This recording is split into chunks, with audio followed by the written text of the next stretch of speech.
Rapat selesai. Gaji PPPK paruh waktu 2025 ditetapkan. Mekanisme pengangkatan tenaga non-ASN menjadi PPPK paruh waktu sudah final termasuk besaran gaji. Kementerian Pendayagunaan Aparatur Negara dan Reformasi Birokrasi, Kemen PANRB, dalam rapat kerjanya menyepakati ketentuannya. Menteri PAN-RB Rini Widiantini menegaskan agar pola pengangkatan ini tidak menyebabkan PHK massal. Sehingga bagi tenaga non-ASN yang tidak mendapat formasi atau penempatan wajib diangkat menjadi ASN PPPK paruh waktu.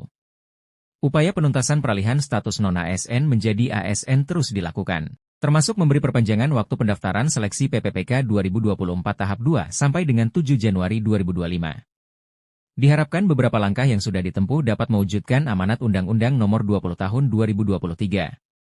Tugas berat pemerintah dalam mengemban amanat penuntasan pegawai non-ASN dengan batas akhir Desember 2024 kemarin.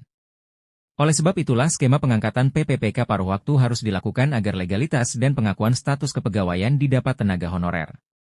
Dalam rapat yang menyepakati beberapa hal penting tersebut, PLT, Deputi Bidang SDM Aparatur Kementerian PAN-RB Abbas Subagja juga menjelaskan banyak hal.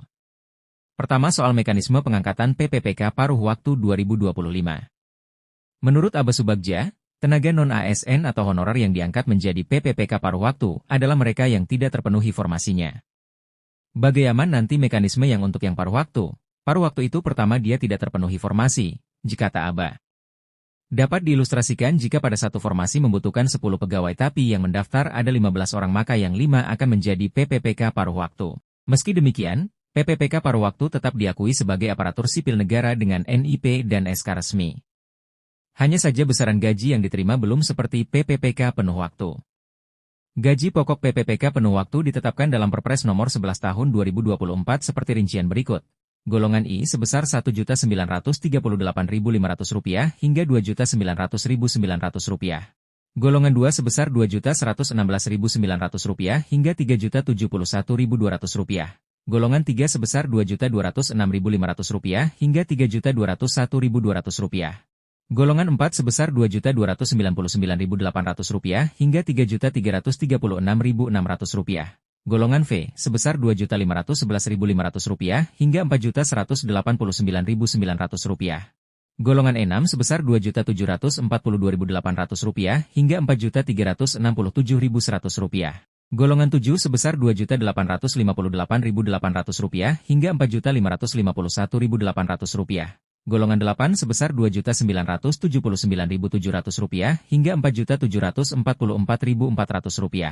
Golongan 9 sebesar Rp3.203.600 hingga Rp5.261.500. Golongan X sebesar Rp3.339.100 hingga Rp5.484.000. Golongan 11 sebesar Rp3.480.300 hingga Rp5.716.000. Golongan 12 sebesar Rp3.627.500 hingga Rp5.957.800. Golongan 13 sebesar Rp3.781.000 hingga Rp6.209.800. Golongan 14 sebesar Rp3.940.900 hingga Rp6.472.500. Golongan 15 sebesar Rp4.107.600 hingga Rp6.446.200.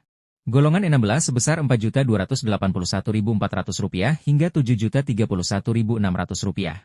Golongan 17 sebesar Rp4.462.500 hingga Rp7.329.000. Berbeda dengan PPPK paruh waktu yang hanya digaji sama seperti yang diterima pada saat ini sebagai tenaga honorer. Itulah hasil rapat di Kemen PANRB yang telah menegaskan besaran gaji PPPK paruh waktu 2025.